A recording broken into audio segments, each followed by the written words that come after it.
신약성경 데살로니가전서 2장 1절부터 8절까지 말씀입니다. 교독하겠습니다. 형제들아, 우리가 너희 가운데 들어간 것이 헛되지 않은 줄을 너희가 친히 아나니, 너희가 아는 바와 같이 우리가 먼저 빌립보에서 고난과 능욕을 당하였으나 우리 하나님을 힘입어 많은 싸움 중에 하나님의 복음을 너희에게 전하였노라. 우리의 권면은 간사함이나 부정해서 난 것이 아니요 속임수로 하는 것도 아니라 오직 하나님께 옳게 여기심을 입어 복음을 위탁받았으니 우리가 이와 같이 말함은 사람을 기쁘게 하려 함이 아니요 오직 우리 마음을 감찰하시는 하나님을 기쁘시게 하려 함이라. 너희도 알거니와 우리가 아무 때에도 아첨하는 말이나 탐심의 탈을 쓰지 아니한 것을 하나님이 증언하시느니라. 또한 우리는 너희에게서든지 다른 이에게서든지 사람에게서든지 영광을 구하지 아니하였노라. 우리는 그리스도의 사도로서 마땅히 권위를 주장할 수 있으나 도리어 너희 가운데서 유순한 자가 되어 유모가 자기 자녀를 기름과 같이 하였으니 우리가 이같이 너희를 사모하여 하나님의 복음뿐 아니라 우리의 목숨까지도 너희에게 주기를 기뻐함은 너희가 우리의 사랑하는 자 됨이라. 아멘. 어떤 가정에 아이가 태어났는데 그 아이가 이렇게 간질, 정신병, 뭐라죠? 무슨 병변이라 그러죠? 그 간질을 가지고 이렇게 태어났어요. 이 아이가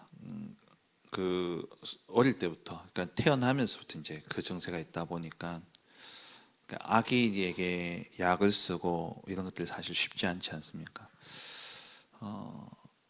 그럼에도 이제 아이를 치료해야 되니까 그러다 보니까 이제 애가 뇌신경이 많이 이제 죽어버린 거죠. 그래서 정상 아이처럼 이렇게 자라질 못하는 겁니다.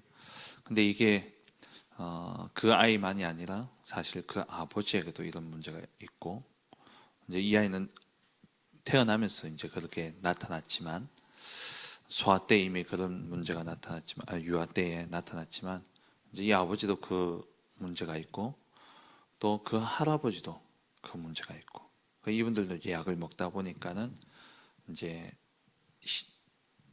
이게 뇌세포가 많이 이제 영향을 받게 되어지잖아요. 그러다 보니까 이제 약간 어눌하게 보이는 부분들도 있고.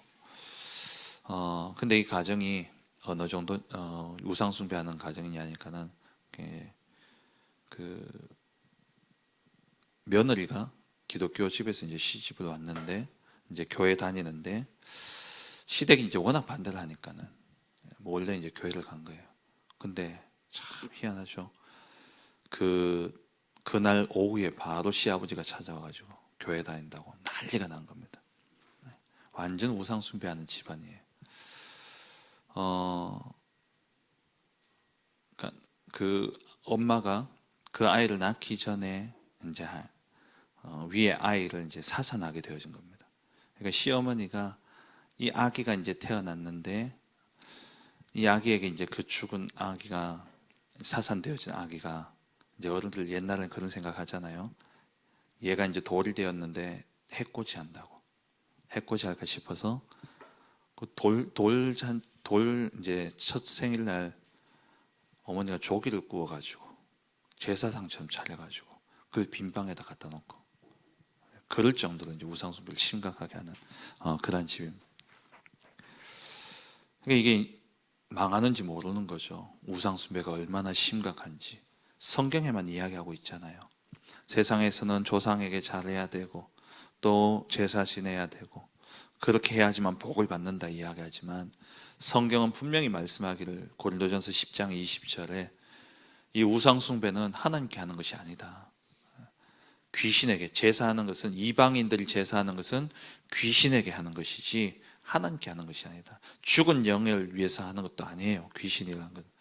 성경은 분명히 말씀하기를 사람이 죽어서 귀신이 되는 것이 아니라 우리를 죽이고 멸망케 하는 사단의 졸개가 바로 귀신이죠. 거기에다 절하고 비는 그게 귀신에게 하는 것이다. 그러면서 출애굽기 20장에는 하나님이 분명히 말씀하시기를 우상 숭배하는 자들에게는 그 저주와 재앙이 3, 4대까지 이르게 되어진다. 그렇죠. 나로부터 3, 4대. 내 자녀가 이 고리를 끊지 않으면은 내 자녀로부터 또 3, 4대. 그 말은 뭐냐? 이 고리를 끊지 않으면은 영원히 계속되어진다는 거예요. 그 저주와 재앙의 문제는. 제가 아는 어떤 집은 그 동네 자체가 유교 동네고, 그리고 집안 자체가 유교 집안이고, 그 동네가 유네스코에 등재될 정도로 이제 완전 유교 동네예요. 거기서 태어나서 거기서 자라다 보니까는 온 동네가 그냥 동네 행사인 거예요. 제사 지내는 게 1년에 12번 이상. 거기서 나고 자랐는데 그 재앙이 알고 보니 그 자녀를 낳는데 아들이 태어났는데 장애를 가지고 태어나고, 근데 그 집안은 아들만 낳으면 다 그래요. 희한하게 아들만 낳으면 증세가 똑같은 거예요. 아들만 낳으면 20세 이상 사는 아들이 없어요. 다 죽어요. 그 희귀병 때문에. 병명도 몰라요. 희귀하게 그렇게 태어나서 죽는 거예요. 우상 숭배가 이렇게 심각한 거 아닙니까? 모른다는 겁니다, 사람들은. 이런 가운데 세상 사람들은요, 모르기 때문에 뭘 하고 있냐, 돈 있고 권력 있고 그러면은 큰 우상 신전을 짓는 겁니다.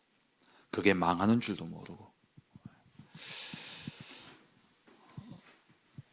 오늘 이 본문은 데살로니가 교회에 쓴 바울의 편지지요. 오늘 본문은 바울이 언급합니다마는 데살로니가 교회가 어떻게 시작되어졌는지를 1절, 2절에 말씀하고 있죠. 이런 우상 숭배하는 지역에 교회 하나가 세워진다. 이거는 어마어마한 축복입니다. 우상 숭배하는 그 현장에 하나님의 교회가 세워진다. 이거는요, 전도 중에 사실은 어떻게 보면 가장 큰 전도가 되어지는 것이죠. 우리가 말로 전도하는 것도 있지만 교회가 이렇게 딱 잘 세워져 있으면 사람들이 어려움을 겪고 힘들면은 나도 저 교회 한번 가볼까? 이렇게 되어지죠. 만약에 그 동네 큰 절이 있으면요, 사람들이 어떻게 생각합니까? 문제 닥치고 어려움 생기면 내가 저 절에 가보게. 그러니까 이 건물 자체가, 이 템플 자체가 뭐가 되냐면 전도가 되어지는 거예요.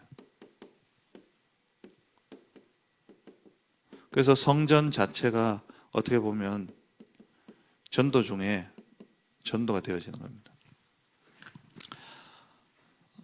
저도 한번 그런 생각을 해봤거든요. 그래, 결국에는 교회가 물론 이제 사람들이 나가서 전도를 하는 것도 있지만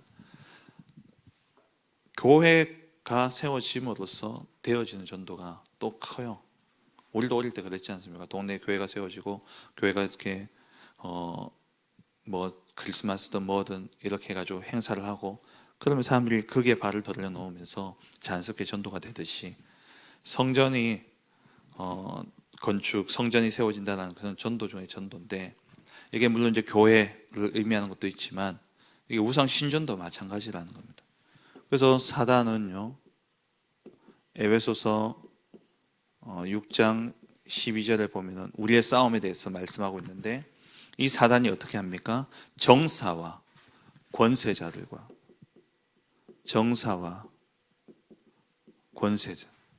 그리고 하늘에 있는 악한 영들과 그리고 어둠의 세상 주관자로죠.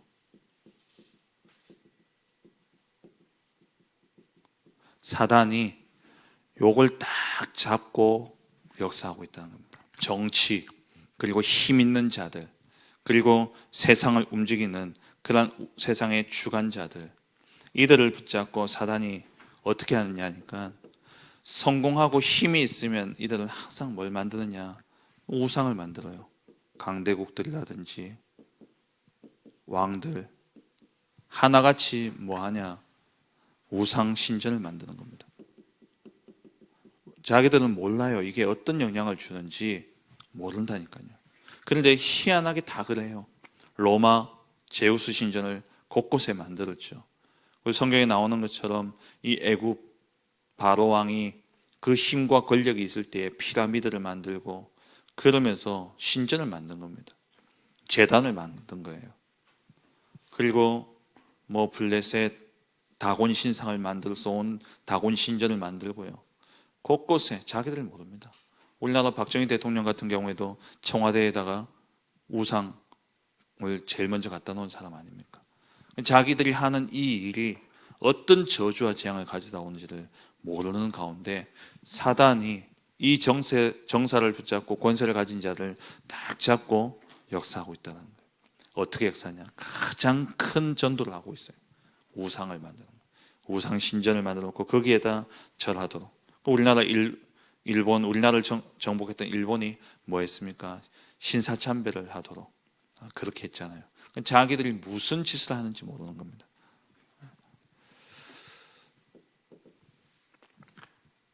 그리고 이 우상 신전들이 지금 어떻습니까? 완전 관광 코스가 되어 있어요. 우리나라 오면 사람들이 대부분 어디 갑니까? 불국사, 뭐 해인사. 저도 사실 저기 워싱턴에 가서 우리 그 안영수 목사님이 우리 아이들 2명 갔잖아요. 데리고 보여준 현장이 어디였냐? 워싱턴에 있는 대성당, 워싱턴에 있는 가톨릭 대학교. 그거 가니까 대성당이 있는데 진짜 237이에요. 지난번에 잠깐 말씀드렸지만 성전이 얼마나 크냐면 길이가 어림잡아 한 몇백 미터가 돼요. 그 안에 이렇게 쭉 있는데 대성전은 중간에 또 이렇게 있고 중간에 강단이 있고 저 뒤에 또 강단이 있어요. 그러니까 한 장소 예배가 몇 개가 드려질 수 있도록. 근데 그 긴 데인데 옆에는 곳곳마다 이렇게 굴처럼 기도굴처럼 들어가는데 거기 전부 다 어느 한 나라씩 다 있는 거예요. 공간은 딱 우리 교회 반만한 공간이에요. 거기 딱 들어가면 마리아 상이나 그 나라의 어떤 그 토속화되어진 그 그림이나 모양으로 딱 해놨는데 우리나라는 그 딱 들어가는 입구에 한복 입은 그런 신도들이 딱 있어요. 얼마나 크게 지어놨는지. 근데 우리 거기 가면 다 뭐합니까? 여러분 스페인 가면 어디 가겠어요? 가우디 성당 간다니까요. 다 우상 숭배하는 이 우상 신전을 관광 코스를 다 만들어 놓은 겁니다. 이게 무슨 짓인지 모르는 거예요. 이게 무엇을 영적으로 어떤 어마어마한 데미지를 주는지를 알지도 못하고 사람들이 이렇게 만들어 놓는 거죠. 그리고 미국 같은 데 가면은 중요한 현장에 가면 또 중요한 도시에 가면요 크게 아름답게 지어놨어요. 프리메이슨 템플. 이 프리메이슨이 그 큰 회관을 만들어 놓고 그러면서 후대들과 인재들을 다 장악하고 있습니다. 필라델피아에 가면은 필라델피아 시청 바로 앞에 너무나 아름답고 큰 건물이 있어요. 저는 교회인 줄 알았는데 가보니까 프리메이슨 템플 이렇게 되어 있더라고요. 뭘 하는지 이것이 어떤 의미와 어떤 영향을 주는지 모르고 있습니다. 유대인들 이 사람들이 10가지만 모이면은 회당을 만들잖아요. 그렇게 자꾸 이 뜻하지 않게 우상 문화들을 만들어내는 겁니다. 자기들은 몰라요. 이게 뭘 하는 건지. 좋게 한다고 하는 것이 그렇게 하는 겁니다. 유럽을 보세요. 가는 곳마다 몇백 성전을 짓는데 가우디 성당만 하더라도 지금 거의 150년 이상 걸려서 100년 이상 걸려가지고 짓고 있지 않습니까? 성 파멜리안가 뭐 그러면서 그 성 이름이요. 몇백 년에 걸쳐서 지어요. 교회 몇백 년 걸쳐서 짓습니까? 교회 몇십 년 걸쳐서 짓습니까? 우상신전은 다 이렇게 짓는다니까. 왜냐? 사단이요 요걸 딱 가지고 정사와 권세 잡은 자들을 가지고 이렇게 딱 속여가는 겁니다. 그런 가운데 교회는 교회된 본질을 다 잃어버린 겁니다. 정말 하나님이 원하시는 교회, 하나님 기뻐하시는 교회 3가지들을 다 놓쳐버리는 것이죠. 그래서 우리는요 오늘 본문에 이 데살로니가 교회를 볼 때에 바울이 하나님을 기쁘시게 한다 그랬어요. 하나님이 기뻐하시는 그러한 교회를 우리는 세워야 됩니다. 시대마다 이 하나님 기뻐하시는 교회를 세우는 이 일에 전생을 드리고 모든 것을 드렸어요. 그런 그들을 하나님은 축복하셨습니다. 모세 시대에 성막 만드는 이 일을, 광야 길을 가는 가운데 이들이 그 물자들을 어떻게 준비할 수 있겠습니까? 해달 가죽, 성경에 보면은 청색실, 홍색실, 각가지 하나님 다 지정해 주셨잖아요. 그것들을 가지고 성막을 만들라. 이들은 완전 올인한 겁니다. 하나님이 원하시는 교회, 하나님 기뻐하시는 그 교회를 해서 완전히 올인한 거죠. 다윗은 사무엘을 만난 그 이후부터 다윗은 무엇을 준비했냐? 성전 건축을 준비했습니다. 사무엘이 박잖아요. 언약궤가 블레셋에 빼앗긴 이후에, 그 이후에 한 번도 이 언약궤가 실로의 하나님의 성막에 오지 못한, 그걸 본 거예요. 그걸 보면서 그게 그냥 오지 못한 게 아니라는 걸 사무엘은 알았던 거죠. 사사 시대를 지나면서 이 이스라엘 백성들이 우상 숭배로 말미암아 하나님이 기뻐하시지 않는 겁니다. 더 이상. 그래서 그 우상 숭배의 그런 모습들을 가지고 성막에서 그대로 그 마음을 가지고 성막에서 행하고 있는 거예요. 하나님을 예배한다기보다도 나를 위해서, 나의 유익을 위해서 예배하고, 그러니까 하나님이요 기뻐하시지 않는 겁니다. 그래서 성막에 그 언약궤가 들어오지 못하도록, 그걸 보면서 사무엘이 얼마나 마음이 아팠겠습니까? 그 한을 다윗에게 전달했겠죠. 이 다윗은요, 저 하나님의 언약궤에 대한 그 마인드 늘 마음에 푸는 거예요. 그 왕이 되고 성전을 건축하고 난 다음에 뭐합니까? 언약궤를 옮겨오잖아요. 옮겨오다가 물론 중간에 또 문제가 생겨서 그 아비나답의 집에 잠깐 머물렀다가 그러다가 다시 들여오지 않습니다. 그리고 다윗이 먼저는 장막을 만들어 놓고, 그게 다윗의 장막이잖아요. 성경에 보면은 어느 성전도 하나님이 신약에 와서 추억하고 기억하는 성전이 없어요. 하나님이 솔로몬 성전을, 그 성전 지을 때는 기뻐하셨지만 그 뒤에 옛날 솔로몬의 성전을 기뻐하면서 기억하시면서 기뻐하시는 장면 안 나옵니다. 성막도 마찬가지예요.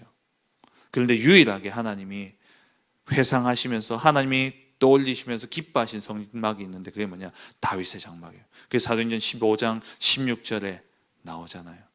하나님이 기뻐하셨다니까요. 그 시대에 24시 예배가 되어지고 24시 찬양이 되어지고, 그리고 그 도시 문화 속에 예루살렘 성이라는 이 도시가 만들어지고, 거기에서 24시 예배 드릴 수 있는 시스템이 세워진 겁니다. 그게 다윗의 장막이에요. 그 하나님이 얼마나 기뻐하셨던지 그거를요 다시 떠올리고 다시 회상하고 다시 기뻐하시는 거예요. 다윗이 그 언약을 품고 일단은 장막부터 만들어 놓은 겁니다. 그리고 왜? 하나님이 자기에겐 성전 건축을 허락지 않으시니까 그 대신 준비를 싹 다 해놓고 누구에게? 솔로몬에게 맡기죠. 어릴 때부터 준비했어요. 우리 렘넌트들도요, 정말 나의 평생에 하나님이 기뻐하시는 교회를 짓기 위해서 이 언약 붙잡고 정말 기도하면서 준비해야 됩니다. 그리고 오늘 본문에 나온 데살로니가 교회, 지난주에 살펴보았듯이 이 데살로니가 교회는 모델이 되는 교회였어요. 하나님이 기뻐하시는 교회였습니다. 가장 많은 핍박을 받은 곳이에요. 가장 바울이 심한 핍박을 받았던 곳이 바로 데살로니가입니다. 거기에서 죽이려고 했어요. 저자에서 막 사람들이 일어나는, 유대인들이 끝까지 또 쫓아가고, 그 덥에 루스드라에서 돌로 쳐 죽이려 했던 그 사람들이 몰려와가지고 바울을 죽이려고. 어느 정도로 급했냐니까 바울이 뒤에 사역도 못하고 야반 도주해야 될 정도로 그렇게 도망갔던 곳이 데살로니가입니다. 그런데 그 교회가 가장 모델이 된 교회였어요. 오늘 그 이야기잖아요. 2절에 우리가 먼저 빌립보에서 고난과 능욕을 당하였으나, 빌립보에서 핍박을 받았단 말이죠. 감옥에 들어갔잖아요. 그 여종을 고친 것 때문에 감옥에 들어갔다. 그렇게 고난을 당했지만 그 많은 싸움 중에서 와서 이제 데살로니가에서 또 복음을 전하는데 거기서 더 큰 핍박이 일어났다는 겁니다. 근데 거기서 이야기하는 게 내가 너희를 권면한 것이 간사함도 아니고 부정해서 난 것도 아니고 속임수로 한 것도 아니다. 그러면서 하나님을 기쁘시게 하는 거예요. 너 사람을 기쁘게 하려고 한 것이 아니고 나는 하나님을 기쁘시게 하려고 정확한 복음을 전했다는 말이에요. 그렇게 세워진 데살로니가 교회, 하나님이 얼마나 기뻐하시는 그러한 교회가 되었습니다. 그래서 이제는 메이슨 전쟁입니다. 메이슨이라는 것은 이제 건축가, 건축자 이런 뜻이죠. 직공. 그건 성전 건축이냐 우상 신전 건축이냐 이 싸움이에요. 우리 후대들에게 진짜 무엇을 남기냐, 복음 가진 교회를 남겨야 되는 것이죠. 우상 신전을 만들고 우상 숭배를 강요했던 모든 나라들은요 모두 다 멸망했습니다.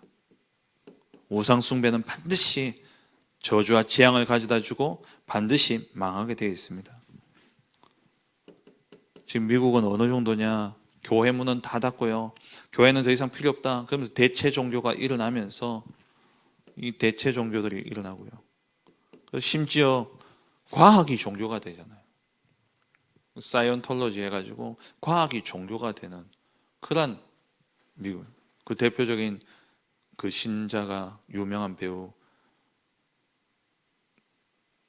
갑자기 이름 생각이, 그 영화 배우 탑건에 나왔던 그런 대체 종교들이 일어나고, 이 프리메이슨은요 완전히 미국 전역을, 인재들을 다 뺏어가고 있습니다.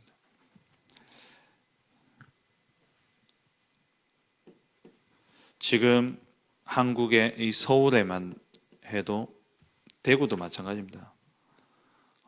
대구도 많아요. 서울에만 해도 100군데가 넘는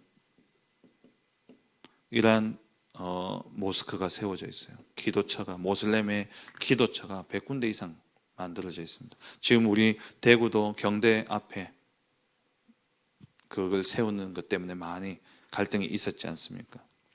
그리고 몰몬교는요, 용사의 메시지 가운데 나왔잖아요. 몰몬교가 100조 산업인들이 모여가지고 100조의 어마어마한 돈 아닙니까? 그 헌금을 모아가지고 가져와서 그 최고 지도자에게 선교를 위해서 써달라 이야기했는데, 이번에 목사님 말씀하시기를 그 돈을 어떻게 쓸 것인가 결정했는데, 나라마다 선진국들마다 랜드마크 되는 건물을 세우겠다는 거예요. 그게 뭡니까? 신전이에요. 지역마다, 나라마다 랜드마크가 되는 그런 어마어마한 건물을 짓겠다라고 몰몬교는 이야기했답니다.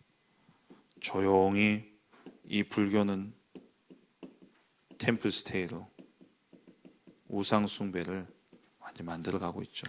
코로나 때 우리 모이면 안 된다 했잖아요. 그래가지고 우리 교회는 예배도 못 드렸는데, 그 코로나 때에 템플스테이로 다녀간 외국인이 100만 명이 넘는다 하잖아요. 우리나라에. 그때 나라 왔다 갔다 하지도 못하는, 다른 나라에 가지도 못한다 이랬는데, 그때 외국인이 100만 명이나 다녀갔대요. 저도 기사를 찾아보니까 진짜 맞아요. 무슨 일을 일어나는지 모르는 겁니다. 이런 가운데 진짜 우상 숭배, 이 우상을 생명을 걸고 막은 사람들이 있었죠.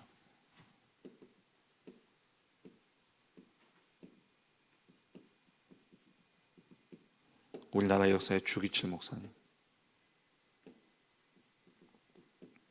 그리고 우리나라 최초의 여자 목사였던 최덕지라는 목사님 계세요.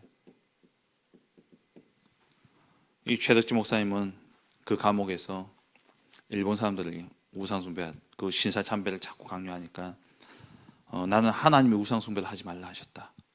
그러면서 우상 숭배를 하게 되면 일본이 재앙이 임하는데 내가 어떻게 일본이 재앙 만나도 우상 숭배를 할 수 있겠냐. 그러면서 몇 년 안에 일본은 망한다라고 그렇게 막 이야기하셨어요.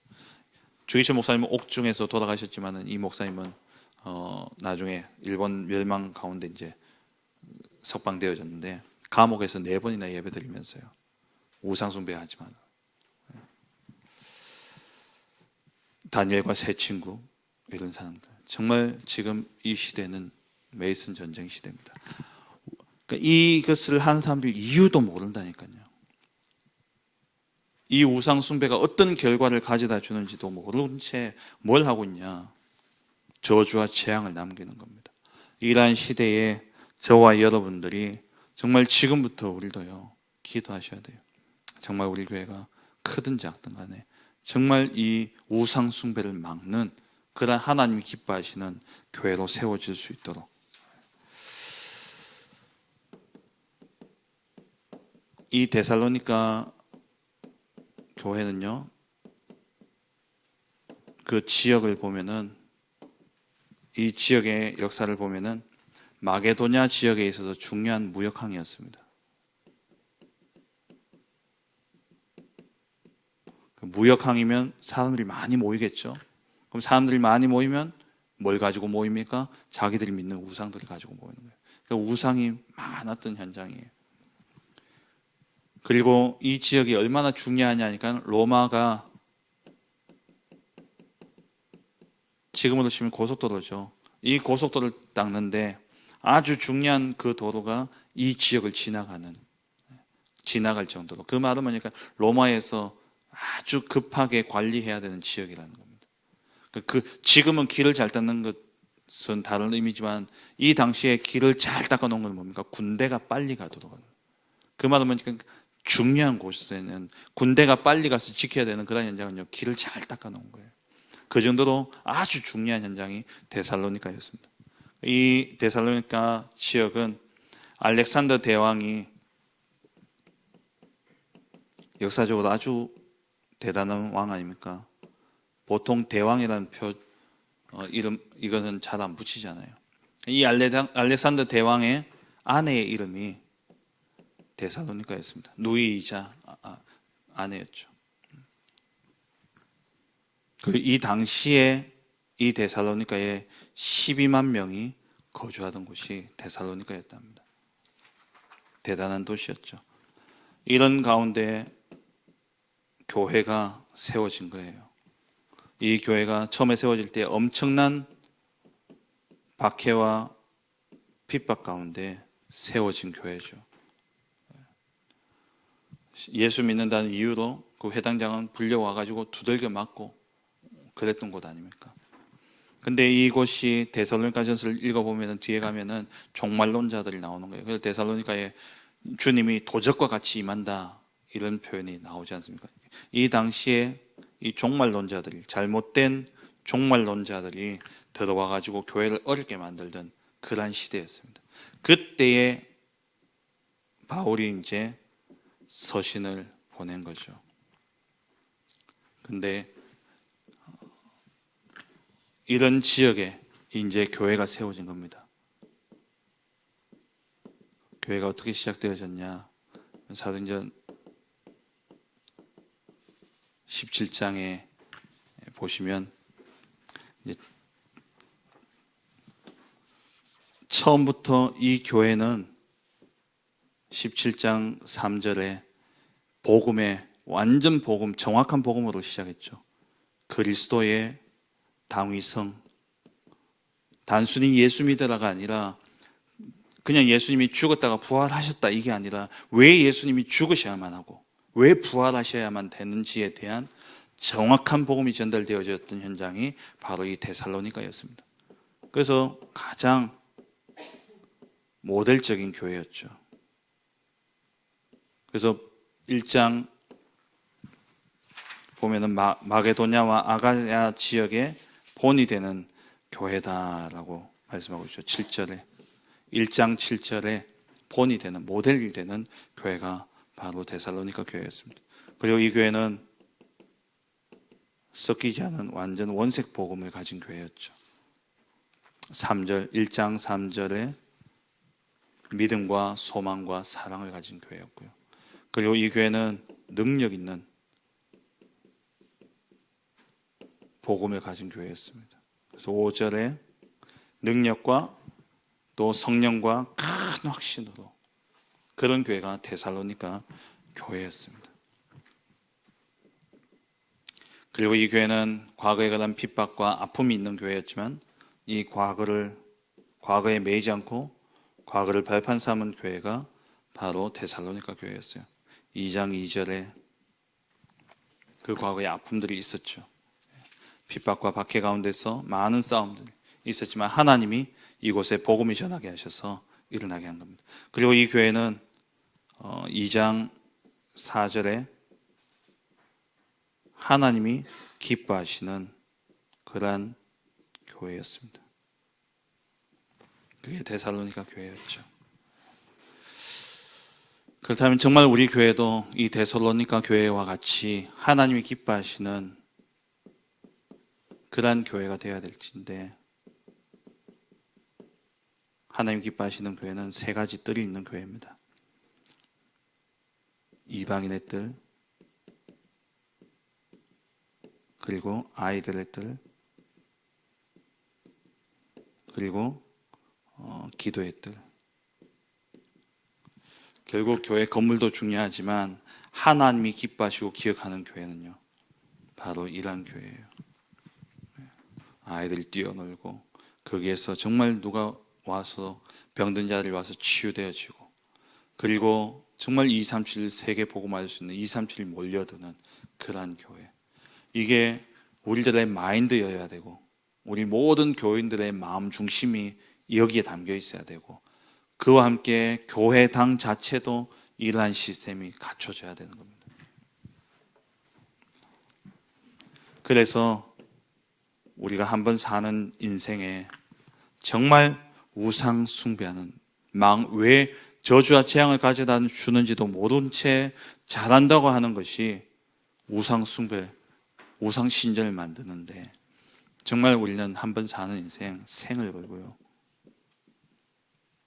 하나님이 기뻐하시는 이 하나님의 성전을 세우는 이 일에 저와 여러분들이 쓰임 받아야 됩니다. 이 일에 우리가 정인으로 서야 되는 것이죠.